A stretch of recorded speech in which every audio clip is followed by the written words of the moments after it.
ఒకప్పుడు ఒక సంపన్నురాలు Tiruvannamalai railway station లో దిగి ఒక పెళ్లికి వెళ్లడం కోసమని తిరువణ్ణామలై వచ్చి ఒక జట్కా మాట్లాడుకుని వెడుతూ ఉంటే ఆ జట్కా వాడు ఆ కొండలలోకి అరణ్యంలోకి తీసుకుపోతున్నాడు. ఆవిడ ఇదేమిటి ఇలా తీసుకెడుతున్నావు అంటే నోరు విప్పితే చంపేస్తానన్నాడు.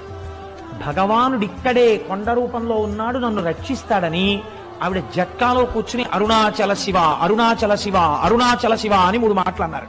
అనేసరికి పెద్ద పెద్ద టార్చ్ లైట్లు వేసుకుని ఒక పోలీస్ టీం ఒకటి అక్కడికి వచ్చింది. వచ్చి వెంటనే ఈ దొంగని పట్టుకుని దేహశుద్ధి చేసి ఆవిడ్ని కారు ఎక్కించుకుని పెళ్లి జరగవలసిన కళ్యాణ మంటపం దగ్గరికి తీసుకెళ్లి ఆవిడ్ని విడిచిపెట్టారు.